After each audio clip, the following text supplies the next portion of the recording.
Pick the Nintendo Shack and pray. Frederick from Fire Emblem Awakening says, yo.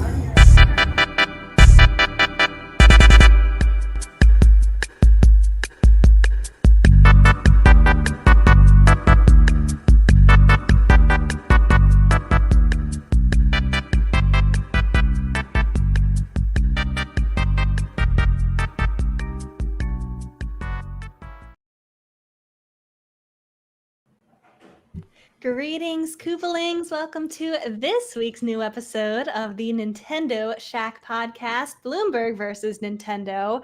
I cannot believe that Let's go.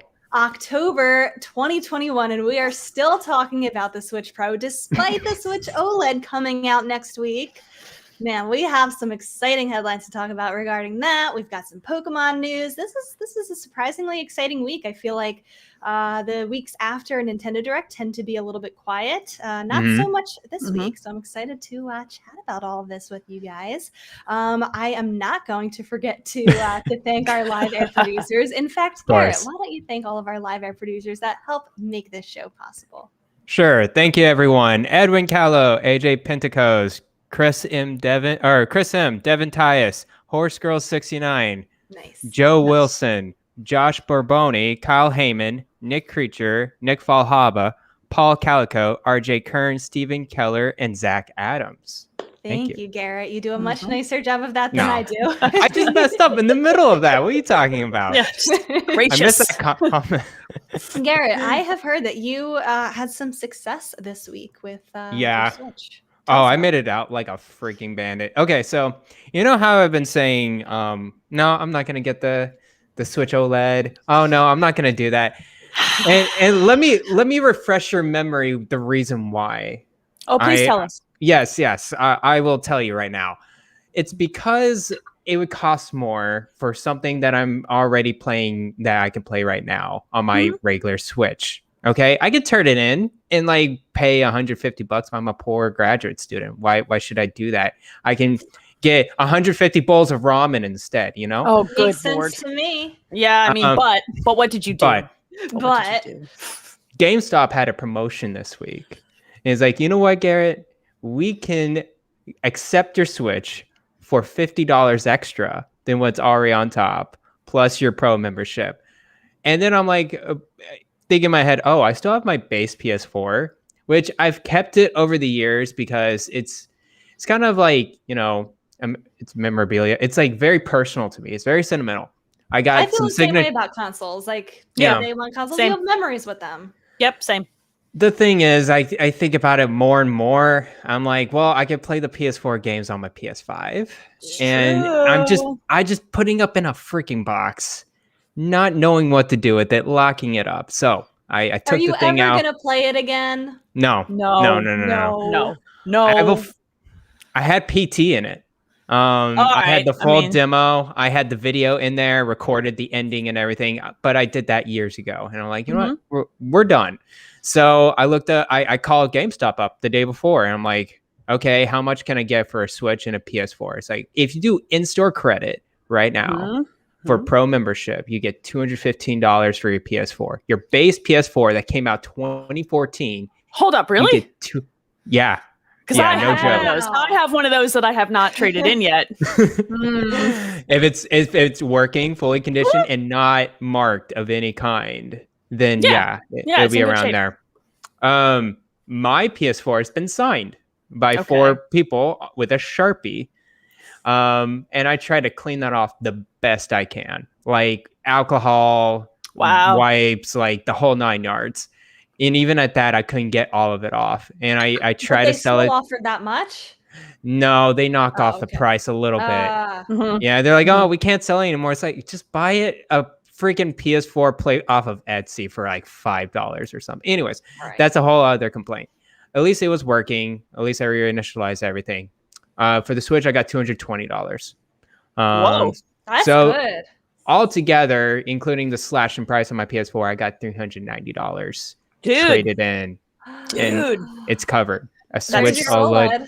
That's a SWOLED. It's funny because I traded in 2 original Xbox Ones. When I say original, I mean the VCR, the big boy, right? The chunk, the chunk, right? I walked those in, and the dude just looked at me, and I'm like, "What?" He's like, "Why do you have 2 of these? Are these? Wait, is this a launch console?" I'm like, "One of them is." He's like, "Does it still work?" And I'm like, "Yeah, it still works. My kids were using it for YouTube up until I bought the Series X, and then cycled some of my other consoles up to the kids." So I ended up with $220 in credit for something that is a paperweight. It's a paperweight. So the timing is good, but I might trade in my PS4. Garret, was your Switch that you traded in the day one Switch, or was it the revision model? The day one Switch. The day one Switch. Okay. I have one of those too. It doesn't matter which model it is. They don't care. As long as you turn. And the weirdest thing, my DualShock 4, it's messed up. The D-pad doesn't work. The GameStop employee's like, it doesn't matter. Like, as long as we have a controller to show. It just put it in the system and you're fine. So it's weird how a scratch on a plate is $40. Like, that's crazy. But and then controller. Right. Well, and I still have my 20th anniversary DualShock 4 controller I can just sell. I love that. I own that and the headset that matches it. They're some of my favorites. I do have that headset, but it's like worn out now. It's like wow. You just, what are you, a feral Wolverine? Like, what did you do to it? Like, pretty much. Do you chew on it? Do you chew on it? I don't know what's with headphones, but you've seen that material. Like, that just, but it just tears down over the years. They fall apart. Look at this. Oh my gosh. These are my best headphones, and I've worn them for years, and they're literally God, what do you people do to headphones? These are at least 10 years old. Okay, that's different. 10 years is different. All right, fine. Yes, I have a pair of Bowers and Wilkins that finally just broke down on me. They finally let go, but they were over 10 years old as well. So, okay. This was like 5 years or something. I don't know. I got some head oil or whatever, just destroying grad students, man, filthy. I'm just sweating everywhere. No, you're not joking. Gross. No, they are kind of filthy. I've been to grad school, especially the boys. Sorry, Garret. Well, I like myself in the office. It's okay. So yeah, I got enough money. Now the problem is I'm gonna have to live off of the Switch Lite. That's okay. I can manage that for the time being. First world ass problems, Garret. First world problems. No. Well, it might be a short supply chain. I don't know if you're gonna be able to find I don't know if I'm gonna be able to get a Switch OLED day one. I don't think so. I didn't know if you got a pre-order. Okay. No, of course I didn't, because I didn't know I would pay money for it or not. So in this promotion, I didn't know this promotion would go. Right. They always do this, yeah. It's such a good deal. So at least I can play my Switch games on my Switch Lite and just be good and coasting until I get a Switch OLED. But yeah, I made it out like a bandit, and I'm very happy with it. Yeah, I might trade in my PS4. I might just wipe, because I have a base level PS4 and a PS5 in my home. Right? Like, that's ridiculous. They don't all need to be here. They don't all need to, but I have a thing about that because that's my launch PS4. So I'm being a weirdo, and no one needs that. Right? So you can have it with my DualShock that's kind of busted, that doesn't hold a charge well. Bye. Yeah. Like, I think I might do that. That's I'll like have $500 worth of GameStop credit. Good Lord. That means I have to like go to GameStop though. That's a console and a bunch of games. Gotta go to GameStop. The funny thing was, when I was initially selling this, I was trading it in and everything. The first the employee told me, "Hey, we're slashing off the price." The second thing was like, "Okay, so for cash, that's like $92." And I was shocked for a second, because it's half. It's almost always like half. Yeah. The thing is, it's so weird that she offered that first before in-store credit, where there was a promotion going on. I'm like, wait, because why would I sell this? You like, right? Exactly. But you can get 300 with That's ridiculous. Yeah, it's huge sus. It's huge sus right there. But I got the money. I'm ready to go. And now I just play the way to game. So I pre-ordered an OLED many moons ago. Okay, I pre-ordered it from Walmart. And it turns out that in the period, they're $350. That's the sticker tag on these things. Yes. It turns out during some of the cycles of like price matching and Walmart's like online, like they auto price match me down to $299 because they hit the price on the original Switch, I think. And it's locked in. So I'm paying $318 with tax, and it ships on Friday. I won't get it till Sunday. But that happened to me at Walmart with my Metroid Dread Special Edition. I saw that 58. It's less than the price of just the game. I'm big mad. Mine is through Target, the special edition, and I won't touch that or the Amiibo pre-order because I had to fight the internet to get them. Like, I am half expecting them any day now to cancel this or to bump it back up to the original price. But it has been sitting at $58 for months now. Mine was same. Mine was price matched right down to $2.99. And actually, for me, Walmart has historically been pretty good, both Walmart and Target, about this stuff. They've been okay with it, yeah. And I know a lot of other people had this happen too, where we're all getting this special edition for less than the price of the actual game. Like, fingers crossed. The only downside is you got to wait a couple extra days to get it. Like, unless you did store pickup, but I did not. So I don't remember what I did. My Target, I don't think my Target order will be at my house until Monday, which is fine. I have a busy ass weekend. I have enough going on. There's so many video games, and then the OLED will be there Sunday. So at least I'll get both of them and be able to. I want to play Metroid on that. Nice. I want on that screen. I want to make poor choices. Of course.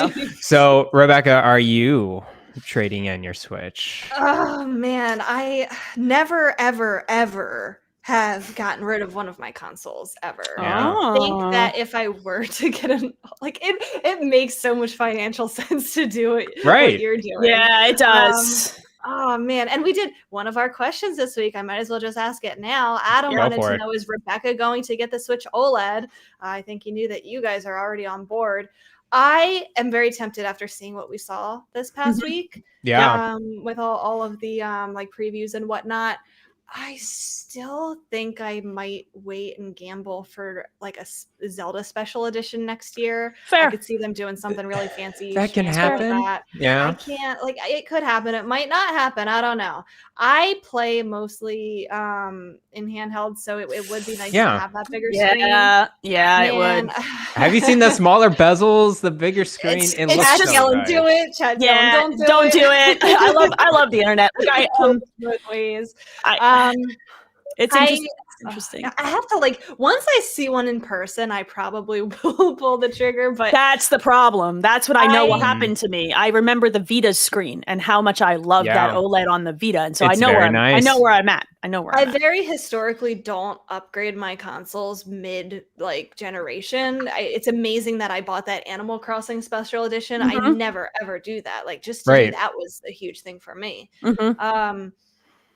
I don't know. I can play the waiting game. I can be patient. I don't need it. You're right. You just have one Switch, right? Or no, do you have I have two. I have my day one Switch, and I have the Animal Crossing edition. Okay, the day one Switch. I know. I'm come on. Gonna touch it again. I know.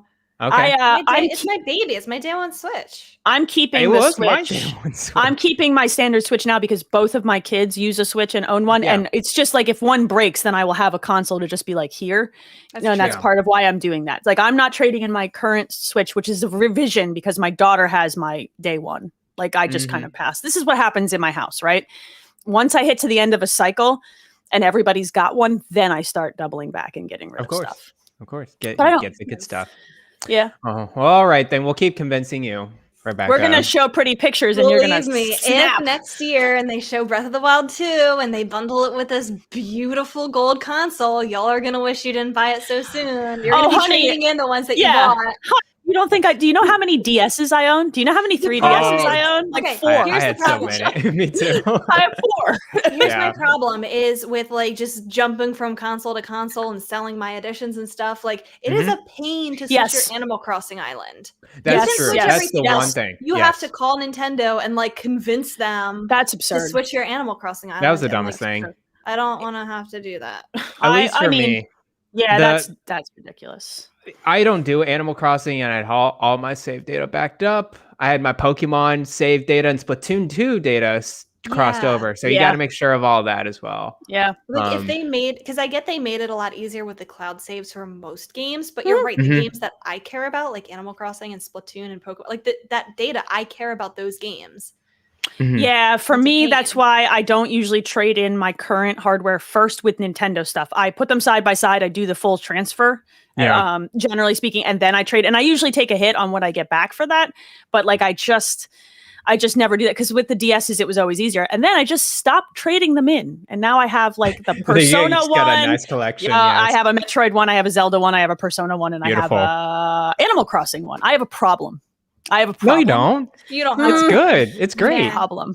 You just need stands for them now. Have them nice little displays. You know, rose-colored gaming makes really nice, like little handhelds. They're beautiful. They're beautiful. I highly recommend checking out Rose-Colored Gaming. They have an Etsy shop, and they like cut plastic and shit. They're beautiful. I think they were one of the shops that I bought those like game cases from. Oh yeah, they make the preservation cases. They're great. But I have the Joy-Con stand for my Zelda Joy-Con that I love. It's beautiful. So Donnie said you could transfer islands. I mean, you can. It's just annoying. Nintendo, though? No, I don't. I don't think so anymore. They might have changed it because I remember they were like, well, if you lose your Switch or it breaks, then you can call. And that was way before. I think that was before. I think they fixed originally. It. I think they fixed the problem now. Yeah. Okay. We're helping. Yeah. We're helping. We're helping you overcome this. We're helping. Helping you get a Switch OLED. Helping. Have you been playing anything, Garrett? Yeah, yes, I have. I have been playing more Eastward, and I've written down some notes. I just wanted to lay down my thoughts pretty well because it's enough of a game that I'm writing down notes. I really don't do that. This game's really, really good. Now, I'm not saying it's like my top game of the year or my favorite game of the year so far. I think it's up there, though. I think it can be like top 3 easily. Ooh, wow. Because it's just so charming. It's a very charming game. So I went through chapter 1. I'm in chapter 2 right now. So I'm still pretty early in the game. I've been very busy. It's probably like an hour and a half of playing. It is a linear-based storytelling game, has great writing, and the cast of characters is awesome so far, especially in chapter 1, where it's mainly about your home and like down the dark mining dungeons. I love the main characters, both John, he's just an older fella, just living his life, and Sam is kind of like John, like adopted her in a sense. I don't know how or why or what, but like they're together and they're just living together and he's taking care of her. Sam is always the personality-wise, the talky, bubbly kind. John does not speak a word at all. I love the dynamic there. And with other side characters in the story as well. There's also little kids. There's the mayor. There's just so many different characters with great writing. I'm just very blown away with that.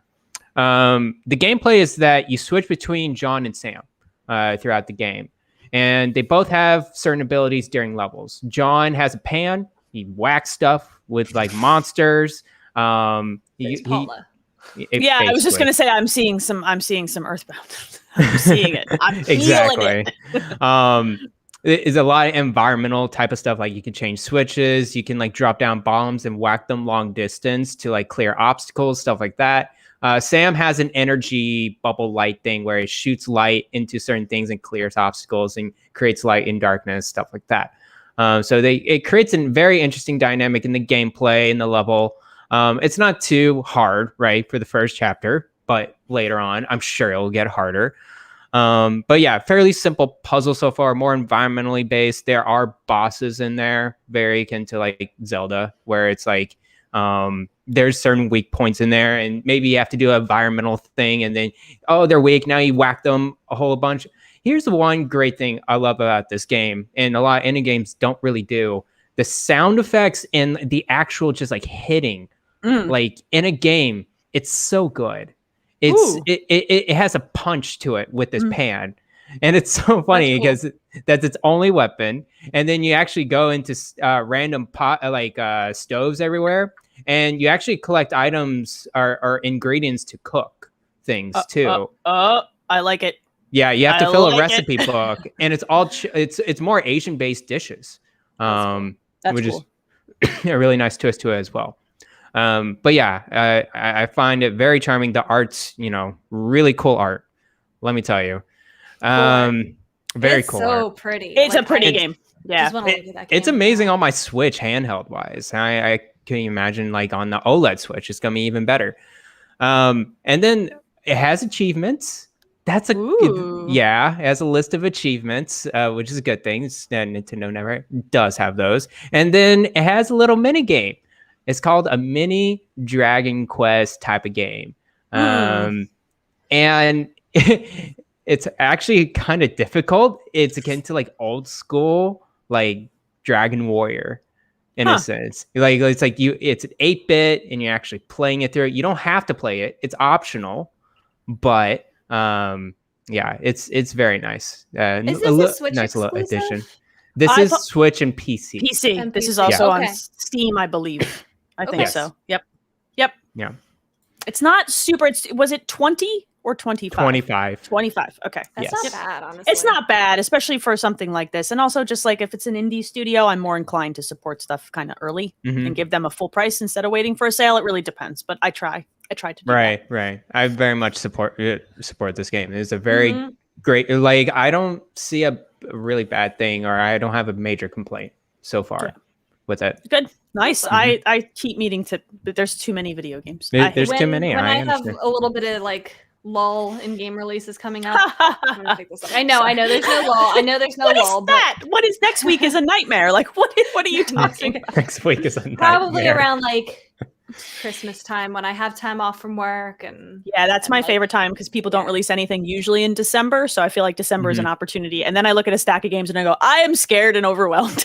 And then I that's don't. your Then I backlog just time. then I play Tetris. That's what happens. You just hide away Tetris. No, Tetris in my blanket fort. What have you been playing, Elaine? So I bought that there Castlevania Advanced Collection. Yes, you Yeah. did. And I started playing Aria of Sorrow first. So I've been playing that and I'm reliving the joy. They didn't do a ton to it. Like they just gave you Aria of Sorrow, Circle of the Moon, and I think Harmony of Despair, whatever the other one is. And Circle of the Moon is probably the best of the three, if I'm being really Okay. serious. But I was like, let me start with this one because I'm going to play Circle and then be like, I don't want to play the rest because this one's better. So, because I have time to replay 3 Castlevania games right now. Of course you do. Totally, of course. I totally have time. Everything is fine. Everything is fine. I don't see anything wrong. Flames behind me. Everything's fine. I have Castlevania Advance. Hey. It's still good. It's still got such good music, and I love those Castlevania games. They're amongst my favorites, besides maybe Symphony of the Night, which is very good. I'm just very happy. I booted that thing up, and I'm like, look at these 3 games. Those cartridges, those GBA carts, go for $100 Yep. each. Look at these 3 games. That's insane. honestly It's on nuts. the cheap end of some GBA Yes. games these days. Yeah, those 3 in particular are very difficult. And the other one that's difficult to come across is Portrait of Ruin, which was on the DS, which is also exceptionally good. All of these games are good. Just give us all of them, Nintendo. I will keep buying them. So I've been playing Aria of Sorrow and enjoying it and kind of like waltzing. I think I played that game in college. So Okay. like on campus between classes. So I'm having like Oh, that's really cool. memories, like, you know what I mean? Like of sitting in lounges with my GBA and just Perfect. So- Can't help for it. Yep. My understanding is that some of these games are like Symphony of the Night, and some of them are kind of like what Castlevania, the other one. Like, So there's like I'm not sure. there is like a spirit system to some of them, and then Okay. but they're all laid out like Symphony of the Night. They're all like Dracula's castle. Here's a big map. Go figure it out. You know what I mean? But the combat is slightly different, and how, yes, some of the later ones did this thing with absorbing a spirit and getting an ability through that. And like different monsters give you different abilities. Oh, cool. So that is there. It's just they're very good. They're perfectly suited to sitting on a Switch Lite anywhere. And Oh, play. good. They didn't do a ton of work to them, so that smaller screen is actually kind of ideal. But they feel good to play still, even on this console. And it's like, you know how sometimes you play games and you have this like very specific nostalgia for them, and then you buy like a remake or something, and you're like, this game is bad now, and I'm mad about it. You know what I mean? Like, Yeah. playing the original Castlevania now. Oh, I'm sure it's abysmal. It's no longer fun. The knockback Right. is painful. I don't want to do it. These still hold up, and so does Symphony of the Night, where I could just play them yearly and be happy. I would be happy. Is Super Castlevania 4 on Switch Online? That's a good question. That's the only one I've ever played. That one I That's feel like holds up. I played interesting. that for the first time last year. I liked it a lot. Also, Bloodlines, the Genesis one that's coming out, is pretty good too. It's also good. That's what I heard. Yeah. Castlevania and Castlevania 2.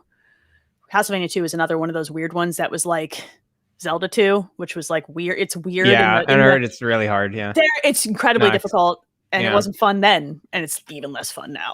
But I think I was just pining for, a little nostalgia in a difficult time. So this is just right. This is just right.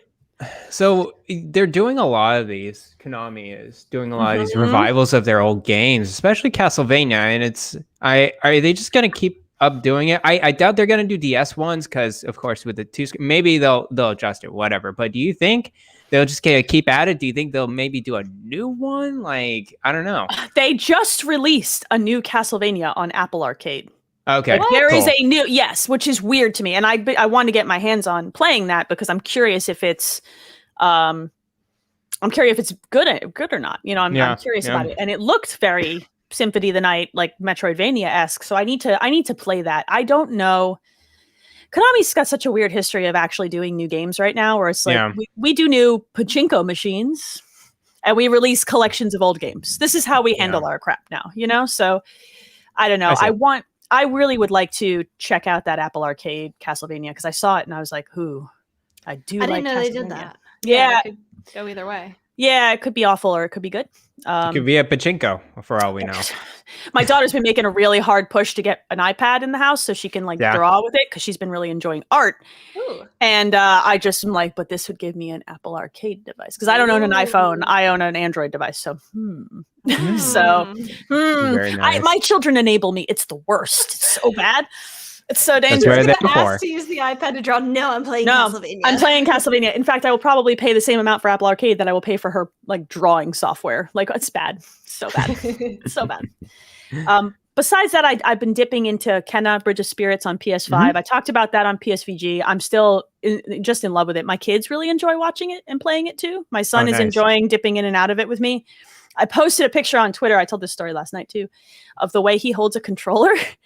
He claws the controller. He never takes his right thumb. Kids do that. Yeah, and he says it's because when he's playing Splatoon on a controller, the only way to compete with people who are playing with motion controls is to always be moving the right stick. He's very good. You have to teach him how to play with motion controls in Splatoon. It's superior. He's learning. He knows. He's heard the YouTubers.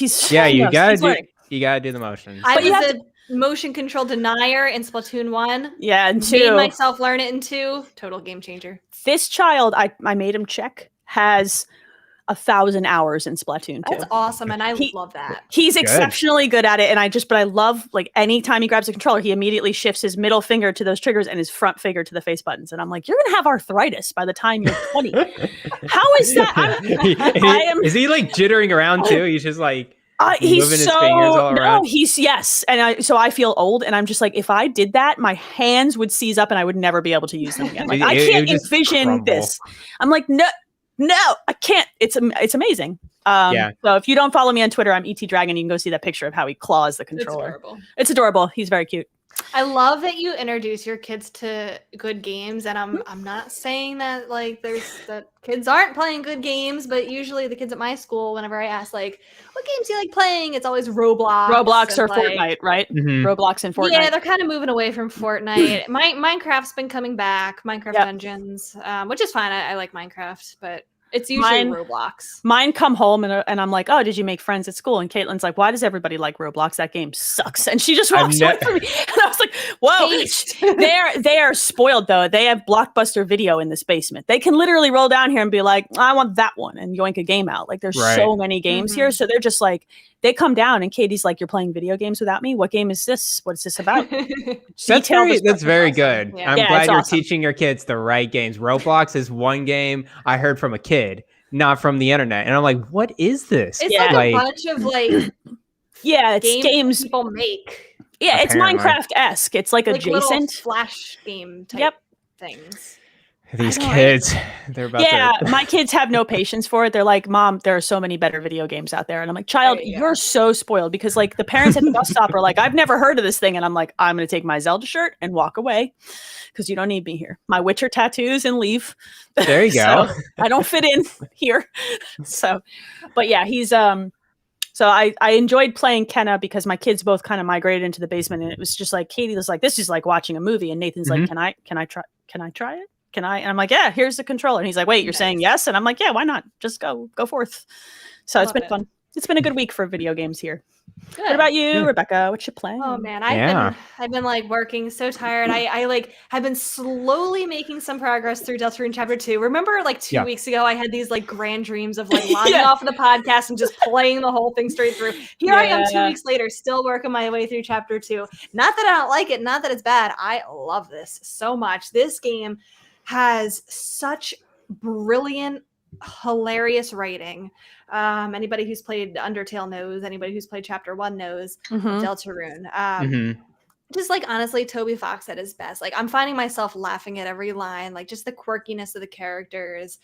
They're changing things up a little bit from the first chapter where now there's like this recruit system. So if he said, you know, and it's so funny to me because he's like changing a bunch of things that he said he wasn't going to do at the end of Chapter 1. But I kind of like that he's doing this. He said at the end of Chapter 1, there's not going to be a pacifist route. There's not going to be a genocide route like there was in Undertale. But I think there is this time because they are incentivizing sparing enemies. If you spare them enough of a certain type of enemy, it recruits them and sends them back to like the little village. And I don't really understand the point of that yet. I don't think I've like gotten far enough to know what that's going to mean, but I think it's going to mean something. I haven't gotten into like spoiler territory too much for like what a genocide route does, but apparently you get a different ending in this chapter if you do it that way. And I like that kind of thing because it incentivizes replaying it, and they're not long games either. So I'm enjoying making my way through this. Just it's the writing's so funny, like just brilliant little bits of humor here and there. I wish I could think of some examples, like just plays on words, and I don't know. I love the interactions between the characters and whatnot. There's also some good memes coming out of this episode. I don't know if you've seen them around Twitter. Not yet. I kind of avoided. I downloaded both chapters onto my Switch. I would like to go back through Chapter 1 again. And I was just like, well, I'm holding this device for this Castlevania game, but I just haven't gotten to it yet because I'm holding this device and there's this Castlevania game and I'm distracted. So I do want to play it though. Good things. I feel like it's exciting. I need to play all of them. Slightly change a character design from the first episode to the second. Not that they changed it. Like if I told you what it was, it would be totally spoiling like everything. But just visually, I like the design in the first chapter way better than in the second chapter. So like very minor like nitpick, like oh man, like I wish that didn't change. But I'm thoroughly enjoying it. I'm going to keep playing it. Rad. I also randomly downloaded Blaster Master Zero on my Switch. It was on sale for $5. Those games are good. That is a fun game. I'm surprised with how much I've been enjoying it. Like very like Metroidvania type of vibes. Like I feel like it's like the very exploring, get a power up, try to find where to go next on the map. Just kind of mindless fun. It's good.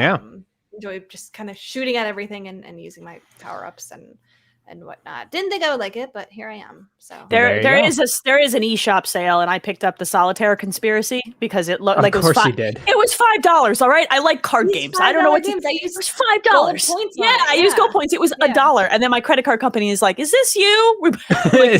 Did you really buy this? Yeah, they did. They totally froze my card until I responded to a text message because it was like $1.20 something charge, and I'm like, "Look, if Nintendo would allow me to have a cart, we wouldn't have to do this." Okay, right, yeah. They're like, why have you made 4 $3 purchases in the last 2 hours? Like, first of all, don't judge me. I have a problem. First of all, there's a sale. Second of all, this is Nintendo's fault. Okay.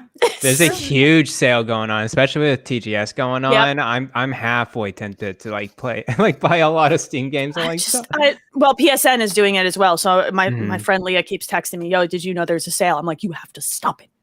Just go away. All the Gus games, all the Atelier games, Donnie. Yeah, all of those super Japanese stuff that I love because it's weird. Yeah. My wish list is like, hey girl, you want to make a bad decision? That's where we're at. You're correct.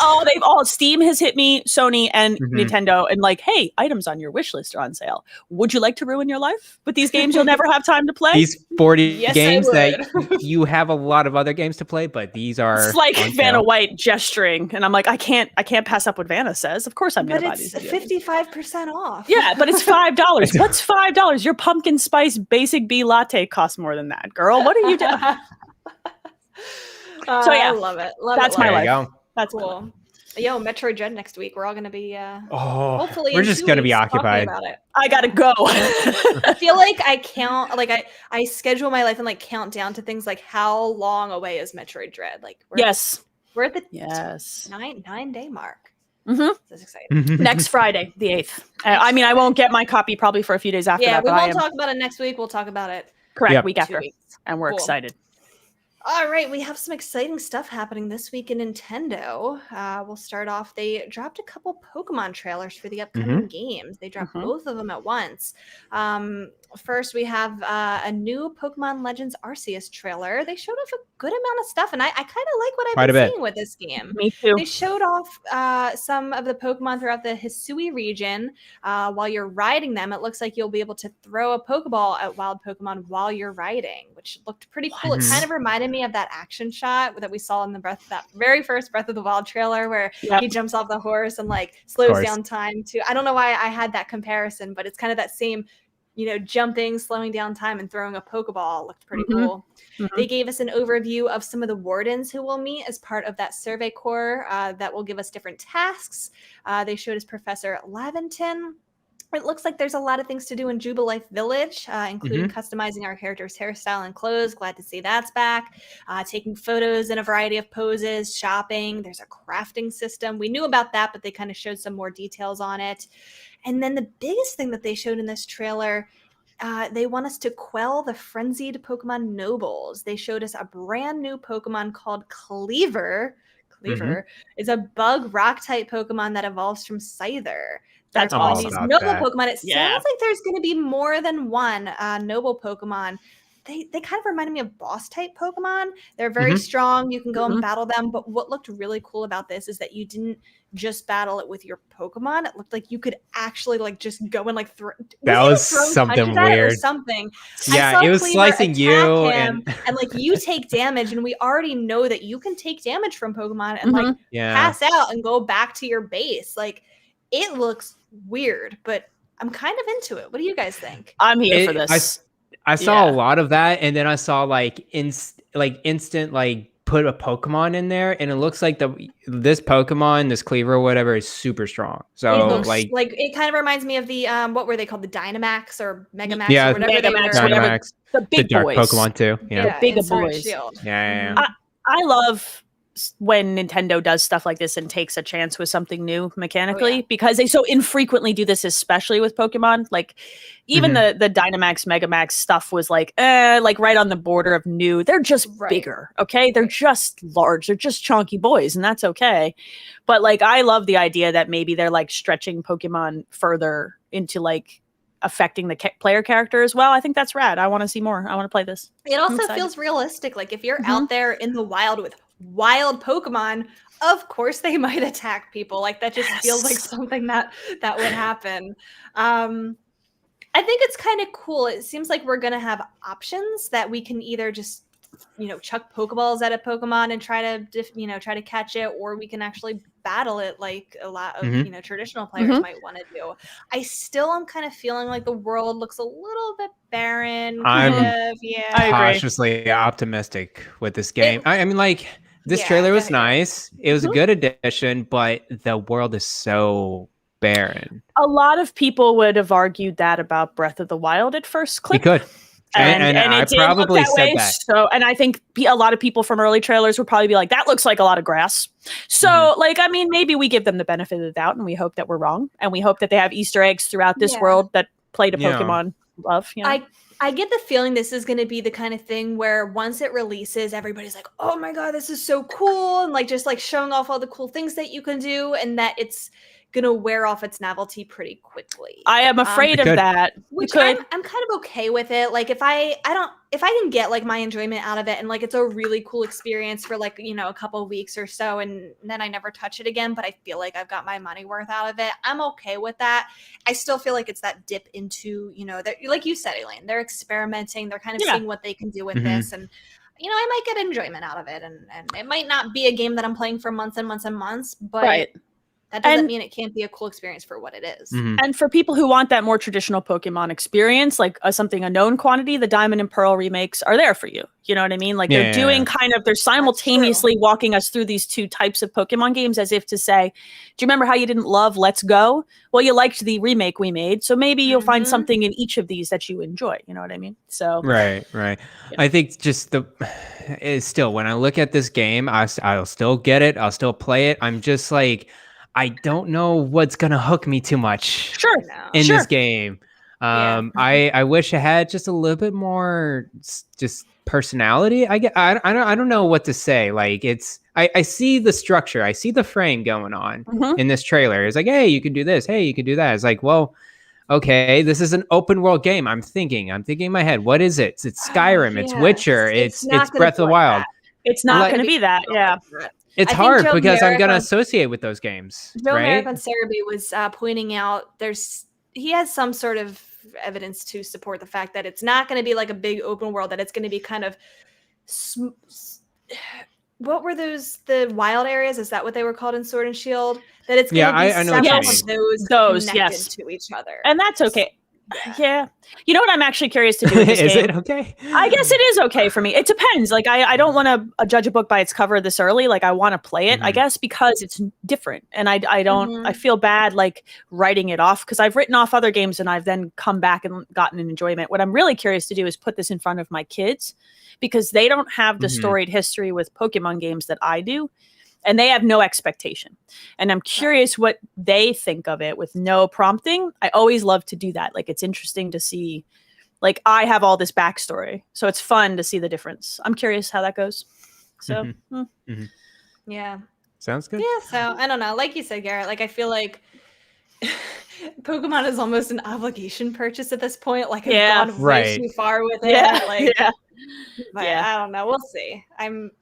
I'm feeling a lot better about it than I did the first time we saw it. I don't know. I think in every trailer I feel better about it, which is a good thing. I feel better. It's just like I know the potential in this game in lore. That's the thing. It's like I see so much potential and just I don't want to shoot for the moon for this game. But like which is at the same time, I feel like 25 years later, we should be shooting for the moon with Game Freak. You know what I mean with Pokemon? It's hard when you see other side games not doing so high. Like they did fine, but like these devs, they're great at Pokemon and they're great at the formula. Are they great at other things? I don't know. I don't know. It's difficult because when you see Pokemon on a product, there's an expectation of what it's going to be. And it's really, really hard to do something different and nail it when there's such a base of expectation on this thing. Like people are going to beat this up because it isn't going to do everything their little heart desires. And that's tough. That's a difficult thing. For sure. And you know what? I feel like our hardcore Pokemon fans type of thing where we're expecting a lot more than what most people who are playing this will expect. Like the kids are gonna love this. Like kids will casual love it. Pokemon fans are gonna have a blast. Of course. What I'm curious about, we still have not seen any Arceus. The Arceus is in the title. I think that's a story thing, and they're gonna hide it as much as they can. I agree. Until closer. Odd because they tend to overshare these things, and I kind of think that's cool.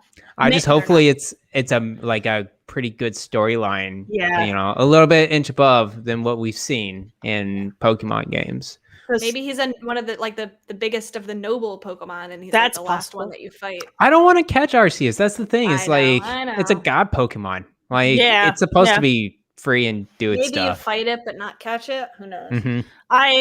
I wonder, the cynic in me says, they're not showing it because it's not, they're going to ruin the only thing they have that's novel in here. Do you know what I mean? That's a trick up their sleeve. That's and it's a bit of a cynical take, but like if it's the best part of what you got, then don't show it. Like that's okay. But I'm afraid that's probably true. Like there isn't enough to hold up the gameplay besides the plot to them. So they're like, we're holding it back. You know what I mean? Like they introduced all these characters that I'm not gonna care about at all. I just want to catch the pocket monsters. God, it's just like pretty much. They also showed us a new trailer for the Pokemon Diamond and Pearl remakes. What's it? Brilliant Diamond and Shining Pearl. This pretty much gave us an overview of the Poke-Etch app in the game. This was in the original, but we see some changes this time. The new things that they showed off, you'll be able to create Poffins that are these stat-enhancing type of treat for your Pokemon. You can kind of collect ingredients for it, mix them together, create these Poffins that you can use to feed your Pokemon, make them better for like contests and stuff.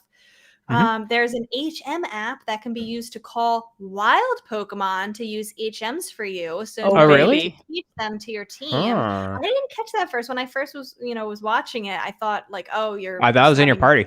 Your own Pokemon, but no, they clarified that you don't need to be teaching your Bidoof surf. You can go near Bidoof the is water. my HM slave, y'all. Okay, you don't need Bidoof is the best. All right, you don't need him anymore. It is. No need for Bidoof anymore. He's gonna be sad. Bidoof. He's gonna be so sad. You better catch They them. actually used a Bidoof in the trailer, so I think you'll still see him. You'll still use him. Bidoof and he's still cute, and his name is still so fun to say. Bidoof. Bidoof. He's my HM slave. So yeah, that's welcome because I think that was something that a lot of players are glad that they're not going back to the hidden machines. That they're forced to teach. There's a new purpose for Amity Square that you can have to go on strolls with your Pokemon. So we already know that you can have Pokemon walk behind you, your partner Pokemon. But now you'll be able to take all 6 of the Pokemon out on your team into this square. It's kind of like a little environment that you can go around and play with them and take pictures and cook Poffins with them, and just kind of another cool way to interact with your team. I think it's kind of cute.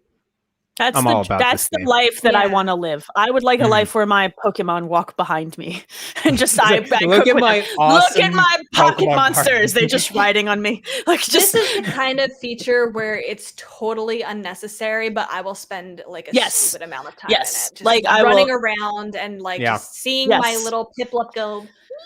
I will do this, and I'll call my kids down, and they'll be like, "Mom, honestly, like, why?"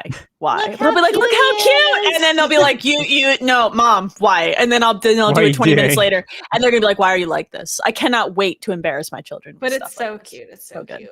Yep. And then they just gave us an overview of some of the characters that we'll meet. I didn't notice anybody new, but just some of the faces that were in the original game, and they didn't go too much into it, but gave us who they are and kind of what their purpose is. I think they showed us one of the gym leaders.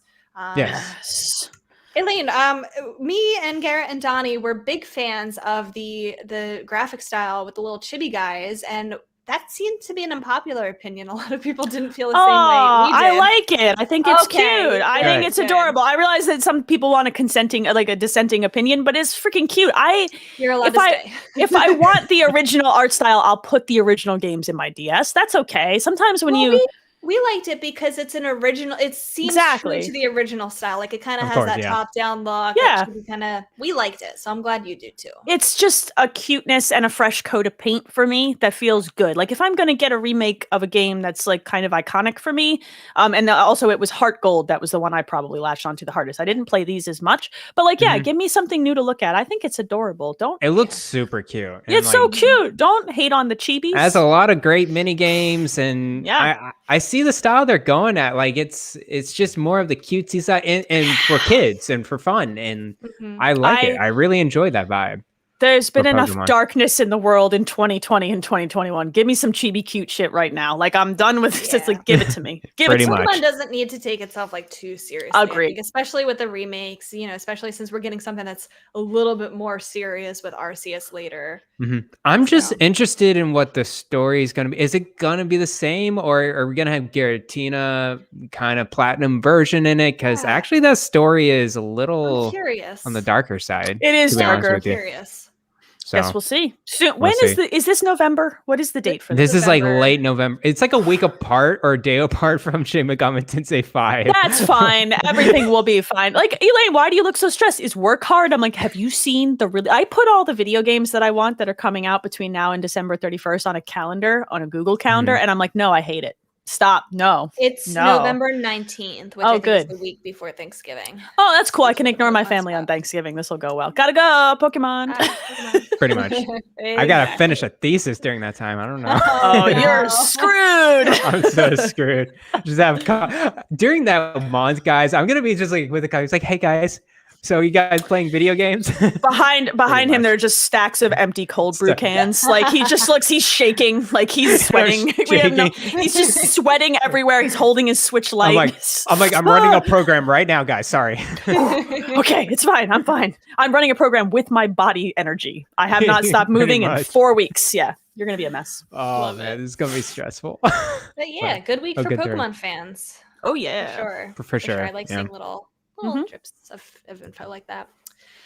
Over in the rumor mill side of news, more rare games may be coming to Nintendo Switch Online, says Zippo, who has successfully leaked some things in the past.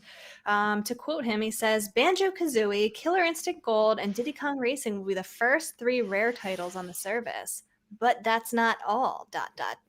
But wait, there's more. We already know that Banjo-Kazooie's confirmed that it will be coming eventually. It won't be in that first wave, but it'll be coming in some time. He also claims Killer Instinct Gold, Diddy Kong Racing, and more, which, what do you think? I mean, there are some very iconic rare games that came out on the N64, right? Like Banjo-Kazooie and Banjo-Tooie, Diddy Kong Racing. I know, if Tooie isn't on this service, I agree with Elias. Tooie or Riot. Tooie was a better game. Don't at me. I don't care. Okay. You know what I mean? It was a better video game. It was a more fun video game.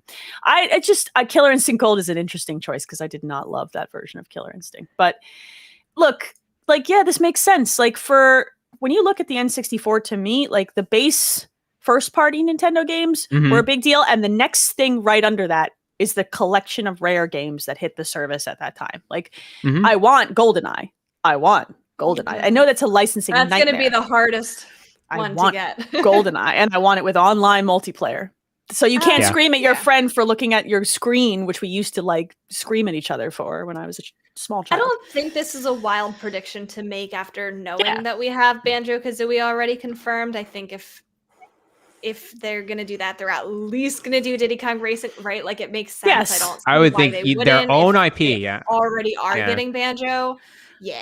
I think also they have a good working relationship with Microsoft. Microsoft owns Rare. I don't see a world in which they can't work this out for most titles. I think that was the biggest argument with this, with a lot of people. It's like, oh, you see that Xbox and Nintendo are having a strong partnership, but when is the last time they've done it? It's like, well, these rare games, they were pretty big in N64 era. They were. I don't know. It's like letting some of these games go into the service, I think is okay. Maybe if it's a part of, was it Rare Replay? I know some people are like saying, oh, Rare Replay should just be on the Switch then. And it's like, well, is that Xbox's intentions at all? Like, I actually kind of hope so, because I would like to play but on my Switch. So how many years since Rare Replay has gone out? Elaine is sad. It's so many years. Like, they could have done it like 3 years ago or something on the Switch, but they haven't. And I don't know. I don't know. Maybe this is why. Maybe this is exactly why that's not happened. Do you remember shortly before E3, the biggest rumors were, Microsoft and Nintendo are working on something, and everyone was speculating. This is probably this was it. This is probably it. Could be some of it. I just think it's just some sort of interaction between the two. And it's like, hey, we have this service. Let's just cut a deal. Like it's a matter of just a bit. And these are small games. Like, they're not. They are. Over the moon. Exciting partnerships, but they are iconic for this era. Like, when you think N64, if you had an N64, like, your first pass through is Mario and Mario Kart, and then your second pass through is that GoldenEye game, or Banjo-Kazooie, you know? Like, these are the games that you like, that I hold up in that era, like, very strongly. So for sure. Like, I hope that they make it happen with all the ones that people want, which would include GoldenEye. And I think Microsoft would let those games go more than I see other companies following suit. Like, who would GoldenEye be up to at this point? Whoever owns that IP, and I don't even know who owns the IP. Like, it's a mess. It's a mess. Like, the whole Bond thing is a hot nightmare, and I want them to work it out, but that one I don't see happening as much as I wanted to. So, which is a shame, because I feel like that's one of people's favorites. It's one of mine. It's a one of the strong, like, just so many people have memories of that being like their game, couch co-op game for people. It was that and Mario Kart 64. Those were the two. We played so much of those, and we hated each other when we were done, and then we came back and did it again the next day. Like, those were the two. Then there was Mario Party. I love fucking Mario Party. But yes, those are the latest rumors on that front. Not surprising. We saw some Metroid Dread and OLED Switch impressions, some previews over the week, and also some people, I think, getting the OLED early. I didn't follow this one there too were closely. some people. It looks like Elaine? It looks like a big chunk of 1,000 or something systems were shipped out early, and no one is talking about which retailer went early. It wasn't Walmart because I don't have one, but someone shipped a bunch of them out early, about a week early by accident, week and a half. There's some side-by-side comparisons, a ton of YouTube videos if people want to go look for people who have gotten their hands on one and it's a pretty screen. It's worth it to a lot of people. I figured that would happen as soon as someone got it physically in their hands. You know what I mean? And I'm liking that we're seeing the comparisons right now. Of course, Donnie is leading the pack. The hypeness, ready to go. He's got that blown up tweet of that angle between the two switches. He had a huge hit tweet. And it wasn't even his picture. No, he took it off a screenshot from a video. Donnie, God. It's a very good angle, though. It is. It's convincing. I think these impressions are being more convincing than we originally thought. And I think it's a good thing. I think the OLED screen, as we said months ago, it's going to be huge. It's going to be big, as we said in the beginning of the episode. So can't wait. I am excited. I think, I said this, I said this on on PSVG as well. Like, I went from a backlit LCD to an OLED TV, and the difference is immediately the black level you get makes everything else pop. I can't wait to get an OLED TV. Oh my gosh. Dude, you have it's mind blowing. It's the best money I've stupidly spent in a long time. But this is reminding me of when I held the Vita for the first time, up against the PSP, and I said, "Oh my Lord, it's pretty." You know what I mean? Like, that's so. If we're gonna stretch this piece of hardware out further, we may as well do it pretty. That's all, So pretty much looks good. Hopefully, Elaine, do you say you do have one on pre-order? OLED? Yeah. It's coming from the Walmart. I'll have You'll be the first of us to get it then. I think I'll have it Sunday the 10th. So I should have it you did 2 weeks for the show. I'm calling GameStop like 2 days before release day. It's like, hey, what's your pre-order status? Because when I was even over there, they were like, yeah, one pre-order canceled. Like, can I get that pre-order? It's like, no, they shut down the pre-orders. Like, you can't even do it. That's too bad. They can't even go through the system. You have to call in and see the shipments. Show up on release day and show up at launch first thing in the morning and see if they get that piece of hardware shipped. Just show up because they will. If the allocations are locked, even with a cancel, they might still ship it. So to the store. That is sounds good. Yeah. Sounds good. Yeah, exciting stuff next week. Get hyped. Over in the non-video game front, they're adding a Donkey Kong expansion to Super Nintendo World in Osaka, Japan. It's their first major expansion. It's set to be built by 2024. It's described as a place where Donkey Kong and his friends live in the lush jungle, and visitors can experience the world of the franchise through the theme park experiences such as food and beverages, merchandise sales, and an innovative coaster-type attraction. I want to go to Japan. Someone Me said, too. like, that's when I read stuff like this, I'm just like, I'm not like, oh, that sounds stupid, or oh, it sounds like for kids. I sit here and go, I just want to go. Just send me to Japan. I'll sleep in a pod. Send me. 2024, what happens first? The Donkey Kong expansion built on this, or Metroid Prime 4? That's not fair. The Donkey Kong expansion will never see Prime 4. Don't make me cry. I think that's On the planning map, there's an open area about the same size that looks like they're going to build something else there eventually. What other world would you want to see? Do they have Pokemon in it right now? No. Oh, it's just Pokemon. Mario, Donkey Kong. I see Zelda in there. That's the more likely choice. Yeah. I mean, I would love the Pokemon. I would see like Kirby or Yoshi, or I mean Yoshi's in Mario, I guess, but like something very Kirby would be dope. Kirby would be very dope. Can you imagine a human being wearing a Kirby costume coming around giving hugs? I would never leave. I would never leave. I would hug that thing. I would hug the crap out of that Kirby. I don't care. You know, if they're trying to stay in like I know it's not really Mario, but the Mario verse, because Donkey Kong's kind of Mario, right? I could see them doing like a Yoshi expansion type thing. Sure. They could, but they have a game where you throw eggs and try to dunk Yoshi. Let's do it. Let's do it. That damn dinosaur. I love him. All right, the story everyone's been waiting for. Switch Pro rumors live Let's on. go. I can't believe it. Let's Bloomberg go. reports that the 4K Nintendo Switch Pro was in fact a real thing. They were supposed to launch it this year. They're saying that there were 11 game companies that have received these 4K dev kits, but that Nintendo delayed this due to chip shortages from this year. Of course. Now they're saying to expect this to come late 2022 at the earliest. Yeah. And that's not all. But wait, there's more. Nintendo is like, nah, B, we don't. No, nuh-uh. They what are you talking about? Pretty quickly too, and this is the second time this year that they've clapped back at Bloomberg specifically. There's going to be an actual war. Like someone's punching someone in a parking lot somewhere. I saw it. To quote Nintendo, a news report on September 30th falsely claims that Nintendo is supplying tools to drive game development for a Nintendo Switch with 4K support.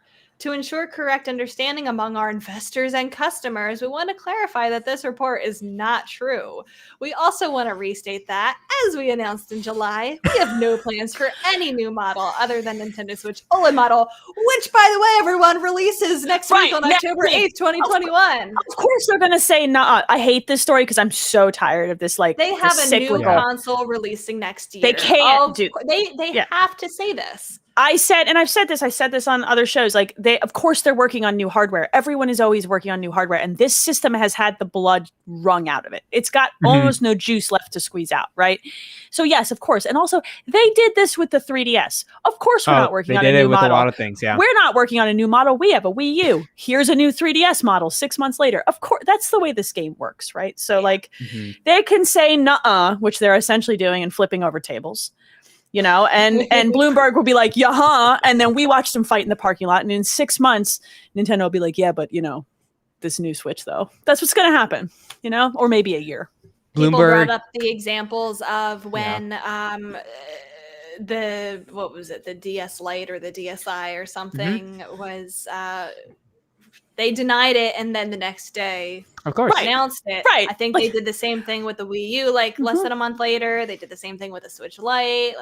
This just tells me that they're going to announce something soon. The thing is that Bloomberg timed it so perfectly. They're like, we have this juicy scoop that's we're gonna release it just the week before the Pro or to the Switch OLED. The OLED, yeah, just to just take a little jab at Nintendo, and of course Nintendo's gonna come in and is like, we're shutting this down hard. Because they have to. And we're gonna figure out who ratted it out to you. Oh, I'm sure we're gonna cut ties like there's no tomorrow. Yeah, so if they find out who these 11 companies are that are talking, it's going to be ugly for future deals with those companies, which is unfortunate because that's all of this is childish. Oh my God. Part of me, I know that a lot of people like these kinds of stories and leaks, but part of me is like, man, some of this news cycle takes away the fun of exciting announcements for me, because you're always like, there's so much of this stuff that comes and comes and comes that by the time it's announced, you're like, duh. And that's a bummer, for me personally. Yeah. I see that there's just been so many rumors about this 4K Switch. We know it exists. We know it's in flux. And honestly, I mean, I agree with the Bloomberg. It's all depending on the chip shortage, and we don't know that market at all. It's all about timing now with this thing. Look at we can't even get PS5s and Xboxes into the market because of some it's gonna be hard until late next year. Yeah. Did you hear some of the developers being like, no, we didn't get a 4K dev kit. Hides it behind them like, oh, it's not here. I'm just I have nothing to say about this. I mean, they have to do that. They all signed NDAs. You can't go talking to the come on. I want this story to die until Nintendo's ready to announce it. That's where I'm at. But I realize they're saying now late 2022 at the earliest, which means we have to talk about this for at least another year. Do you know how my hair is already so gray? It's going to just I have a 9-year-old daughter. Why, Nintendo and Bloomberg? Why? Why do we have to do this? Why must you do this? Donnie said that he thinks it'll launch along with Breath of the Wild 2 and that it'll be delayed till early 2023. I could see that happening. I could see them not having enough juice I know, but I can see them not having enough juice in the system for what they want to do with that game. And that's what's going to happen. and it will be a dual launch situation, and it will run like crap on the original Switch. That's what's going to happen. That's probably correct. I'm just wondering what we have a lot of rumors about this, the capabilities of this thing. I'm just wondering about details now. I don't really care much about Bloomberg. I don't really care much about these game studios having it or not. Like, I'm sure Bloomberg was there trying to correct, like, kind of just like put their foot in the sands, like, no, this is our position and we're not budging. And then it's Nintendo is like, of course we're gonna have to deny it.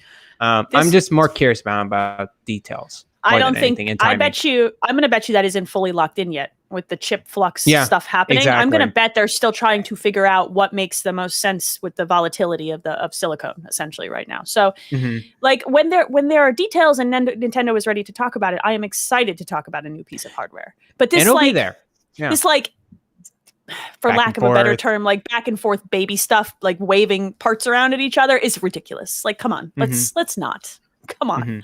So I do enjoy the speculation behind it, not from like the confirmation of a 4K Switch, but like what could be a 4K Switch? Sure. What can you put into this handheld? And like all the explanations about NVIDIA, DLSS or whatever, like all those types of features. It's like, that's cool to speculate because we kind of know, we're kind of estimating the capabilities of this next thing. I think it's going to be really cool. I just wish the chip shortage wasn't there. Yeah, and it's really, this is an evolution of Tegra chips and to see what they can do with it. And how small do you get it? And how hot does it run? And I love that stuff, but I don't like this kind of like rumor mill whispering behind back because there's no data for the cool stuff I actually care about. So, and Bloomberg normally puts down very long, very detailed articles. This one was just a short blip. This was like a paragraph or 2 paragraphs or something. This was like, this could have been a tweet. And they didn't. It could have been a tweet. I was like, sure, like what I read just now was the article. It was like, it was 3 lines. It was like a tweet and a half. So you don't think they're gonna make Breath of the Wild 2 exclusive, do you? No, I think it's gonna happen like which one was it that bridged the gap? Was it Twilight Princess? I think it's gonna be like that. Breath of the Wild? Breath of the Wild also bridged the gap. I think it'll be like that because they can't leave that big of an install base behind. They won't do that. Of course. They're just too smart for that. It's they print money. So it'll look like crappy and it'll run like trash, but they will sell a bajillion copies. It's going to be the way it is. Oh, yeah. I'm very excited to talk about this for the next year. So. Oh, I'm pumped. I need to go You're lay down. welcome. Damn it. Thanks. Every article, we're going to talk about it in this podcast. I hate it so much. I can't wait. Name this podcast Bloomberg versus Rebecca. Goodness gracious. Table flipping are us. All right, what's the last one here, other Bex? tiny news. I just like recognizing these things to make us all feel old as heck. The Nintendo 64. The Nintendo 64 and in turn Super Mario 64 turned 25 years old this week in North America. Bex, how old were quarter of a century old. How old are you two? How old were you two when the system was released? 2 years old. You were 2 years old. I was 13 and about to go into high school, and I hate this. Like when you were like, you posted a tweet, Rebecca, about this, and you were like, "Oh," I posted a picture of me playing the Nintendo 64. I think I was about now. So my story with gaming consoles is weird because I had a hand-me-down Super Nintendo as my first console when I was 3. So the Nintendo 64 was out by that point.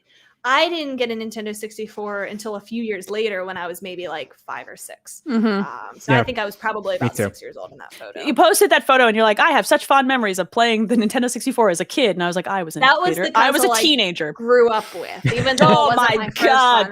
That was my childhood console. That was my childhood console too. Yeah. I was 13 and then I took that console to college and that's where I actually played the bulk of it. And like 5 years later. Probably like were the most popular person in your dorm room. I think that's adorable that you think that, and not that I lived in a dorm room full of nerds who were all engineers who like argued about Mario Kart and Diablo. But we were very that's cool. The kind of people you were popular with. Everybody wanted to come over and play Mario Kart with you. Oh my god! The nerds, all the nerds. Nerds are cool though. Hey, so listen, Elaine, you're lucky that you had the Nintendo 64 in college. I was stuck with the Wii U in college. I feel for you. It was rough. My college console, my college purchase was the GameCube. I remember going to a EB Games or a Babbage's. It might have still been Babbage's. Babbage's, yeah. Oh my God, remember that? Yeah, just have a moment. I had both in my mall. I think it was an EB Games, and I bought the console, Luigi's Mansion, and Resident Evil, maybe, or just Luigi's Mansion. Then I came back for other games. So that was my that's my college console. But yeah. That was I do remember going to my sophomore year of college with Wind Waker HD and Nintendo Land in hand, and being like, this is it. Wind Waker HD is dope though, so you did all right. It is, but you did all right. It's pretty good. I had a PS4 like second year of college. I need to lay down. I need to, like, in college, I broke a PS2 controller playing Devil May Cry 3. It rattled on the inside. It's the only time I've ever broken a piece of gaming hardware. It was a moment, but like that was college for me. Devil May Cry it'll do that to you though. It's a hardcore game. Final boss. I was so mad. Still holding on to that moment. So like, yeah, you're like, I had a PS4 and I'm like, I was playing on PS2. My controllers were wired. It's just, damn it. You guys are all so bougie with your wireless controllers and your game pads with screens. And I'm over here 3DS. Like, I played the PSP a lot. Woo! I did make friends with the 3DS in college, though, so that was exciting. Yes, a lot of friends with 3DS. I had a clamshell around campus. I actually got street passes in college. Oh my God! A lot of street passes every day, like at least 30 every day. I had the clamshell SP still. Yeah, I had that when I was young too. How many did you get on that? None, because my old ass didn't know what a street. We didn't even have Wi-Fi on campus. Look, children, in my day, I need to go lay down. You didn't have Wi-Fi? Oh wow. No, we got Wi-Fi like my first year, and it was a big deal, and it was garbage. Oh, that's like cool. you had to register your MAC addresses for your devices, and you were only allowed 2 or 3 on your like student account because Wi-Fi. I think was our so new goal for the podcast is find different ways to make Elaine feel old. During this is a good one. This is good. These consoles, like they're a very stark difference. Because you guys are just like, you're not old, and I'm like, there is a 3 video game generation gap in here. Like there's a right. I'm just gonna start coming to this podcast with a cane, just with a sword in it, just in case. Just in case. Just in case. Lord. We have a ton of questions. Y'all always come through. We're gonna get through as many of these as we can. Let's go. I think we can do this. Let's go. First off, Delvin has a question. Why Eat the Hype doesn't want me on Shaq? I don't see Eat the Hype here anymore, so I'm just saying. I mean, I'm just saying. If you want to come in. Accidentally invited Delvin onto our show when I was accidentally. On VJ yes. So. You know I love him. He's always welcome here. This will not result in more bad. Does he play the Nintendo? He does not play the Nintendo. Oh, this would just go out of control. It would just be on fire. But he's an entertaining guy. He's a very entertaining guy. Yeah, I've never podcasted with the man. You're missing out. It's a party every second. We love you, Delvin. We do. Yeah, it would be a good time. Andrew wants to know, if you could only play one of next year's titles, what would it be? Also, do you think we'll get any more main Nintendo titles announced and released next year? So it's a 2-parter. Splatoon 3. Yeah. That's my answer. Yep. You know, that's crazy because I cannot believe I'm in a world where I'm agreeing with you and saying I would rather, if I had to pick one, Splatoon 3, when we also have Breath of the Wild 2. I don't believe it. I don't believe that's next year. I know, but this question assumes that it's coming out. Yeah, that's fair. I think, I don't know that we'll get any more main Nintendo titles. I want to. Oh, we're gonna get a lot. You know what they do? They release a lot of. They announce a mainline game, and then like 2 months later, they release it. I'm thinking Xenoblade Chronicles or Fire Emblem. I can easily see those. They're due for some Mario, y'all. There's some Mario, get Donkey Kong. Donkey Kong's due. They're due for some Mario. They're due for some Donkey Kong. We've got Kirby coming out next year. Yeah, a lot of this kind of smaller, and it's early next year, right? Titles. Mm-hmm. Yeah. Mm-hmm. But Splatoon is the one that I am like really excited about. Yeah, Splatoon 3 is like the game. Especially after seeing that last trailer. Let's go. Yeah. It looks really good. Edgardo wants to know, he asked us a few things. I picked a couple of his questions here. Who would you like the final Smash character to be? Since we'll be finding that out next week, right? Is that next week? Oh my gosh. Yeah, sometime. I don't know. I don't pay attention. I don't even know anymore. It's hard. Yeah, I don't have a horse in this race. I don't care. I think whatever they do is fine because there's so many characters at this point that it's overwhelming to me and scary. Yeah. So, I don't have a horse in the race either, but I'm going to put one in it and just say Sora because that's. I think everyone's saying Sora at this point, which it would be like. It's not going to be. It's a good guess. I just don't think it's going to be a crazy character. I think it would have been an outside character with a company. That would have been in that direct. That would have been, hey, this character is going to be in here. And I think it would be so iconic if it was like Master Chief or something like that. I think it's going to be it's not going to be an exciting character when they're like, oh, we're going to have Sakurai present it. It's like, okay. It's going to be someone like very like, oh, that makes sense, but also kind of mild. Like, like a Commander Shepard from Mass Effect, or like put Lara the Doom Croft from Tomb Raider. Like put a very the Doom safe, guy mild, like, oh yeah, like that makes sense kind of thing. Oh, the Doom guy needs to be in. It would have been great. It would be hilarious because of the memes, you know. Lots of memes. He also wants to know, besides Brewster, is there something else we could expect for the Animal Crossing update? I have no idea. I don't know what they're going to do. Because if it was just Brewster, they would have just shown us a little 2-minute clip on the direct and leave it Here's at that. A coffee. But no, we're having a separate direct for it. I think they're going to show us Brewster and another character.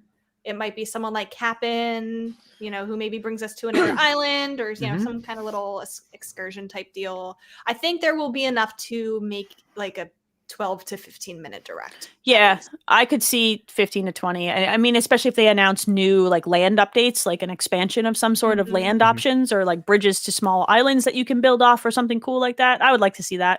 That would be neat. Theories in the Animal Crossing community right now tend to be more villagers. There's some kind of, not a leak, but some sort of like data mine type thing with like the cards, the Animal Crossing like amiibo cards. Right. Yeah. So that could either be new villagers, which I kind of find unlikely, more likely to be like the Zelda Splatoon villagers that were in the league. Those ones that already exist, they'll just bring those back.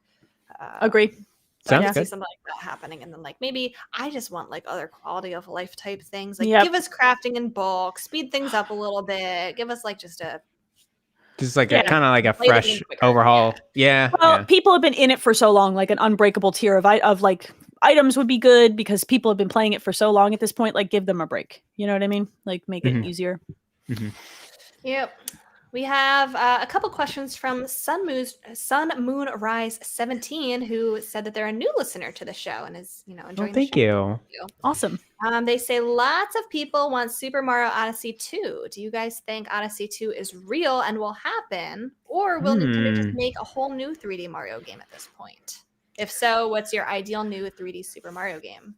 I would love an Odyssey 2, and I think it makes sense for them to do it. Like the concept is good, you know what I mean, and the execution was exceptional. So I think it makes sense, and I think maybe it's just a matter of when to fit it in, you know, when to do it. I'm very partial to the Galaxy games, so I always kind of want them to dip back to that format, especially Galaxy 2, but realistically, it doesn't make sense for them to go backwards, and I think that the Odyssey setup worked really well. So I like the hat capture mechanic. Yeah, is fun. It's a very nice mechanic. I think I'm trying to think the history of it. Every time I'm thinking of a Mario, 3D Mario, 2D Mario, whatever, in a sequel, when it's in a console cycle, it's like a sequel. And I agree. Think with like Super Mario Brothers, of course, but also with like Mario Galaxy 1 and 2. And so if they had a new console now, Switch Pro, I don't think that's going to be it.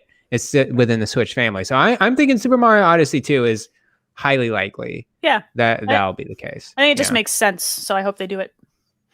I could see it for sure. It's too good of an idea not to. Sun Moonrise also wants to know, what is each of your guys' top 3 Super Nintendo games that you would recommend to people to play who have never played Super Nintendo games before? And that's an important clarification to that question, because it is.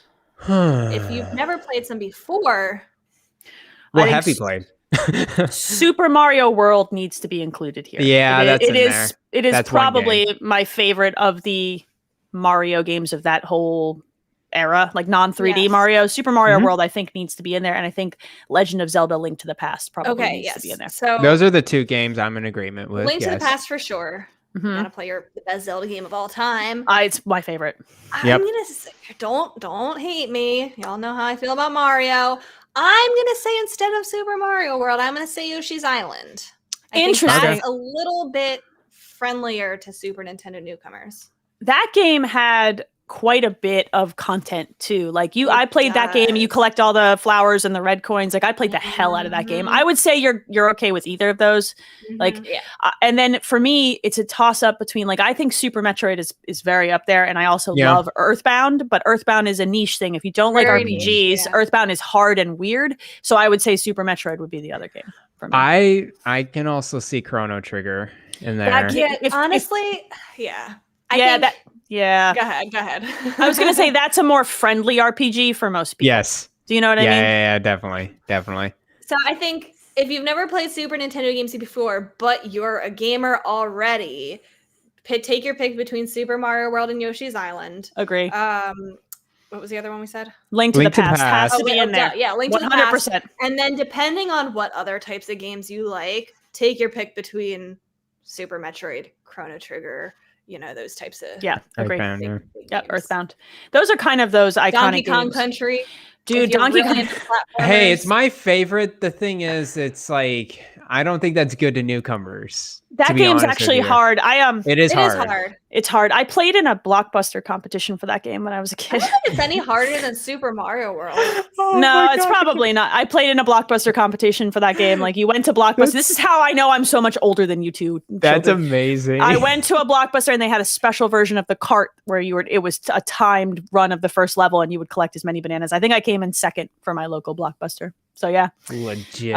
It was. I love Donkey Kong Country, but I have very, very nostalgic, specific memories of that game. Right. I don't. Other people, it might be like not. Then if you're looking for a platformer, Mario World is the right one. Do you know what I mean? So if you have a Nintendo Switch and you've never played Super Nintendo games before, get your Switch online, open up that app, and just play any first-party game that looks cool. They all hold up. They're all good. So agree. Pick the one with the character that you like the best, or games that you've played in the series that you've liked. Agree. Just go for it. Yep. Go for it. Nintendo pals wanted to know, since it's National Podcast Day, what are some of the Chat Crew's favorite gaming or Nintendo podcasts to listen to?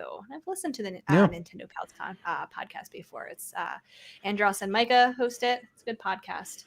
Good stuff. My favorite podcast used to be the Nintendo Shack before I joined it. You know that I was a fan of this before I started listening to it myself. I obviously can't say that because that would be cheating and I don't listen to it anymore. I want to give shout outs to the Nintendo Drive. A lot of our listeners already know and listen to them with Sean Capri, Console Katie. I also want to give a shout out to another Nintendo podcast, The Last of the Nintendogs with Mike. Of course. They're brand new too. I've been listening to them. They're good. They're good stuff between those two. I started listening to the Nextlander podcast with some of the former Giant Bomb guys. I love like Vinny. Vinny is maybe my spirit human. Like he's just weird. So cool. He's just weird in a lot of the same ways I like to be weird. So I'm a big fan of that. That's kind of, I don't listen to a ton of podcasts anymore. Like I dip in and out of episodes that people will be like, this was funny. Like sometimes I listen to ones about books or movies that are hilarious, but like I listen to a lot more music these days, but I will run through Nextlander's show every week. And obviously like all of the stuff on the PSVG network is lovely and I love all those guys. So of course. Yeah. Gotta plug it.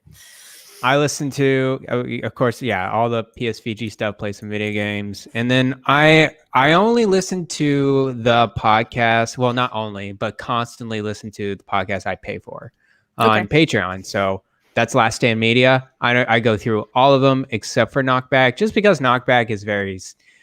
it's a show that's focuses on previous like movies and books, and they go through 3 or 4 hours. And I'm like, I don't have time for that. So I do that, and then I also listen to, of course, you, me, and Capri, Xbox Drive, Nintendo Drive, PlayStation Drive. They're great. And I heard that RPG game is pretty cool. You don't get to plug your own show. What are you doing? What is you doing, baby? You like RPGs. It is a good show if you like RPGs. If you like RPGs. I feel like there's a gigantic ass qualifier there, but it's a good show if you like that kind of thing. It's like PSVG is a great show if you like nonsense and cat herding. Of course. It's a great show for that. Yeah. Great show. Hobik also had a podcast related question. He says, if you had the extra time and energy, I wish. What type Yeah, of right? podcast might we find each of you hosting on that is not gaming related? Happy National Podcast Day. I would probably do an exercise one of some sort. Nice. I would probably do some sort of fitness like adjacent thing or you know, and to talk. Hardcore. There's some stuff about like eating disorders and body dysmorphia that I would love to have a platform to discuss like my path through and how it affects men differently than women. And there's a lot of stuff to unpack there that I would love to have time to get the right people on to engage a conversation about. Yeah, that's the one for me. That sounds good. I guess my platform would be more geared towards scientific education because that's my thing. That's my shtick. I love more the environment related things, and I think climate change is like probably the most important aspect we're facing with humanity. And I want to inform people and like reference to experts and making sure that people understand what's happening. It's not like trying to scare people. I don't want to scare people, but I want to educate and tell them what the root of the problem is. And we basically know the answer to that now. It's and how we more can than fix ever. it? How we can fix it. But it's hard because it's a company corporation problem. Yeah, it's an industry problem. It's a global issue. There's a lot of aspects. There's a lot of aspects to it that is interesting to talk about because there's many arguments, convincing arguments on the other side as well, and you're gonna have to tackle that somehow.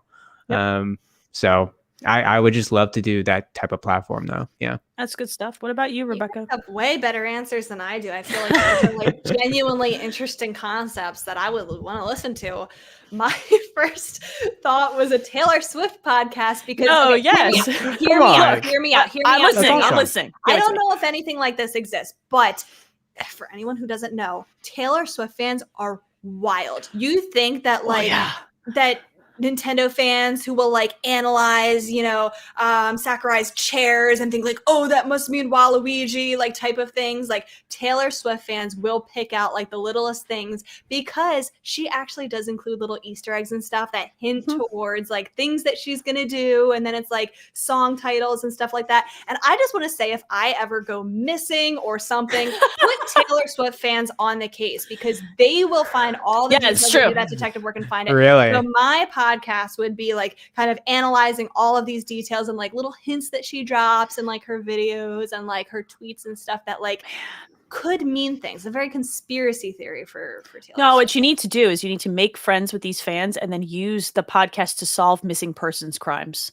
Like do a true crime ass podcast but with Taylor Swift and most wanted set Taylor Swift edition. Music. We could go down the rabbit hole here. This would be great. They have Hawk like guys. Like honestly, there were some where like there were so many holes in a fence or something, and that ended up meaning something because she plants all these secrets in like her Instagram posts.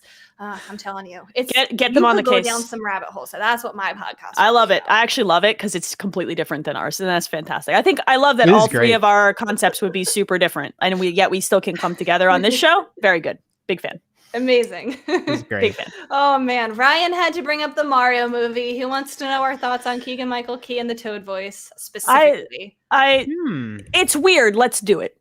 That's where I stand on it. I'm wondering how well he could do a Toad voice. I think he can do a pretty good job. Do you think he's gonna do a Toad voice? No, I don't think. I think, and somebody else said this. Somebody else said this on something else I was listening to that it'll be a bit. They'll pretend to do a Toad voice and then. It'll be like clearing their throat, and then they'll have just like a deep grown man voice, and I think that would be really funny, and I would be very here for like Toad with a deep voice, Did you guys see somebody dubbed over the substitute teacher sketch with a Toad voice? That's really? good. That's all right. Toad voice saying like, "Hey, Ron." Oh no, that's so funny. All right, I'm gonna go watch that. I'm gonna go watch that. God, this is why I fall. Why, Elaine? Why don't you play video games? There are so many reasons, but this is one of them. The rabbit hole of the internet. Yeah. Couple more questions here. Rob asked a good question. He says, "Where are the new IPs, Nintendo?" And they're busy. I feel like, yeah, we kind of are waiting for these new IPs. We really live for those like Splatoon type drops. But I do want to point out, can I read the list of new IPs that released just in this Switch generation? Sure, go ahead. I like that you did research Switch. for this question. Thank you for doing the homework for us. Yeah, thank you. Hit us. I might have missed some, but here's what I came up with. 1-2 Switch, for better or for worse. ARMS, Astral Chain, Demon X Machina. Well, that's Platinum. Okay. Okay, but it's a new kind of Switch. And it's only on Switch. Yeah, it's only on Switch. It's only on Switch. Let's try with that, you know? Fitness Boxing. That was good. Nintendo Labo. Oh, God. Sushi Striker. Right? Was that was Switch? That was 3DS and Switch. It was on both. It was on both. Okay. Ring Fit Adventure. 2 thumbs up. Snipperclips. I love Snipperclips. It's a good one. It's good. Flip Wars. Everybody forgot about that one. Oh, what right. was that? Don't ask questions, Garret. They're coming for you. They're coming for you. Great, but I'm saying it existed. Coming. The Stretchers. Oh, yeah. Good Job. Oh, yeah. Last year. And most recently came out this year was Game Builder Garage. So if we look at it, there's at least 1, 2, sometimes even 3 of these new IPs that they're releasing. They might not be big like Splatoon type, ARMS type ones, but they're still putting out little new IPs here and there. And maybe not everyone's going to stick. Maybe not everyone's going to be, the huge new AAA title. But they're still doing it. I don't always need new IPs out of Nintendo if their take on their existing IPs is fresh. So Kirby is a really good example of this, right? Like, so Kirby's gone about its business for so long, and then all of a sudden it's 3D Kirby, and it feels fresh enough that I'm not usually upset that there's no new IP. And also Nintendo just has this like catalog of IPs that are so quality that it's not like I'm like pining for new personally. And I think Ring Fit was great, and I think they can do things with that. And I think Splatoon has been an excellent addition to their catalog. So I do think they're pumping out 1 or 2 of these like bigger ones. Right. And if we want to say bigger, I would say here you're right is that and ARMS. I would even say I liked ARMS. Pretty big. ARMS was pretty big. Yeah, ARMS was fun. Competitions and tournaments and things like that. They supported that for a while. Splatoon was the big one last gen, and they're giving us these little ones here and there. Snipperclips was so much fun. Snipperclips was great. I heard good things about Good Job, and Game Builder Garage is a cool concept. Like amazing concept. Labo was too. Right. Be these huge things, but that's where the new IPs are. They're giving them to us. I want quality over quantity. I want stuff from Nintendo that feels like it will stick, like Splatoon hit on the Wii U and it's stuck and they're carrying it forward. If you're I would like less that they do that with, that it feels like they support for longer than just a bunch of stuff that they shoot at the wall and nothing sticks, Yeah, I think they're doing a very good job of handling what a new IP is. Of course, with like, if we have a new IP and it's going to be major, then it's like, well, it's going to have a great idea that people will be invested in. Exactly. And you see Splatoon. And of course, when you demo it and you see it, it's like, yeah, that's the game that's separate from our other IPs. And we can spin this off as a new IP. These smaller IPs are great to experiment, not put too much cash into it, not too much development, but it's a good, not full $60 game. Exactly. These are just eShop side arms, right? Of the Nintendo IP catalog. And I think then when Nintendo is trying to make other games, like they only have a limited amount of people, it's like, okay, you're gonna make the Mario game, you're gonna play, you're gonna make the Kirby game, and we go on about throughout the cycle. I don't know if they'll create a major new IP like Splatoon in the Switch generation. It would be cool to see that was Ring Fit for them, and I can see them creating a sequel to Ring Fit because I think that concept is really good and they could stand to flesh it out even further. I think that's a great idea, or even making it like, I don't know, there's lots they could do there. I feel like that was their one that they took a chance on, and it actually was pretty successful. So I'd like to see them continue. It's very nice. It's fun. I love it. These new IPs take work. They need a dev team that's dedicated to it. And just remember, if you're asking for a new IP that you're not even sure if you're going to like the genre, you could be giving up like the next Donkey Kong, or you could be giving up, the next whatever game that you already like.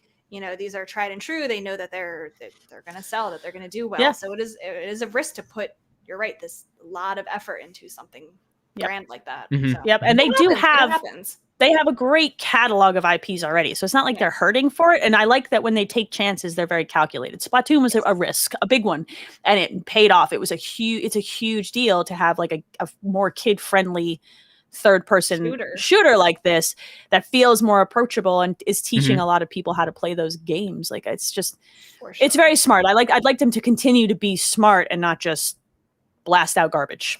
I never want that. So. Yep. And then finally, Kalyan says, why are people always more excited about the future instead of cherishing the games that are coming out now? I'm pretty guilty of that. I'm definitely pretty guilty of looking ahead. And I mean, that's what we do on podcasts. Yeah, right? that's a podcaster problem, right? So if you happen to listen to like a lot of podcasts or you hang out in a lot of Discord servers, that tends to be an issue because like that's the type of conversation that keeps it moving. Because not everybody's always playing the same game, and it's hard to have we have news constantly coming in as well, and we just like, hey, let's post it on Discord or let's talk about it on podcasts. Of course, we're gonna talk about future games. But I also think we're the people that want to be there day one on a lot of these games, and I think we do a fair bit of that as well. It's like, okay, we're going to get this game. We're going to get it day one and let's talk about it. So, I mean, I feel like we cherish the games. Yeah, we do. I think we do. There is a balance to that. And I was really excited for that Castlevania collection. I bought it and I very rarely buy a game and immediately boot it up. I have been getting better about that, but I did that there and I was excited about it. I think, I don't know, there is a balance and sometimes it skews more towards what's coming because there isn't as much out right now that we want to play. I always struggle with, I love playing games, but I really love playing them and talking about them with someone as I play them. Yeah.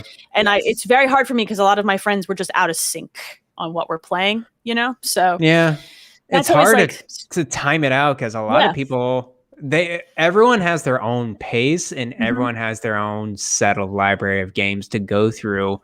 I've come to the mind right now this year is like, okay, these are the specific games I want to play. Or at the moment, it's like, I feel like getting this game, like when I play Eastward, I'm like, I feel like I've seen a lot of people talking about it. It's like, I feel like I need to get this game now and just check it out. And be a part of the conversation. I'm in the mindset. Yeah. Be part of the conversation. And I'm in the mindset as well. Yeah, so. I think that cherishing the games of the moment can sometimes feel like weirdly isolating if the game of the moment is not what everybody else around you is happening to be playing. Yeah. So, and I'm a relatively social creature when it comes to that stuff. I love having those conversations. So yes, it's a fine balance, especially when you're podcasting all the time. It's just hard. That just makes it hard for us. Well put. Well, that wraps up our questions. Again, really came through with it. I love the diversity of the questions each week. They're always fun to answer. Good stuff this week, guys. How you feeling? How you feeling for next week? Let's go.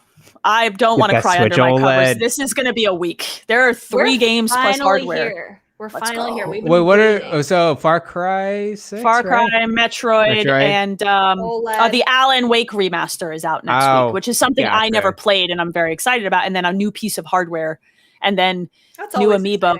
There's a lot of boxes that are going to show up at my house. Questions will be asked by my children. They'll be like, yo, what'd you buy us? Nothing. It's not for you. Shoo. When I'm done. Just go away. Go away. Get out of my space. All right. That's going to wrap it up. We'll be very, very excited to talk about all of this stuff that's happening next week. And until next time, we will see you then. Thanks, everybody. Bye, y'all.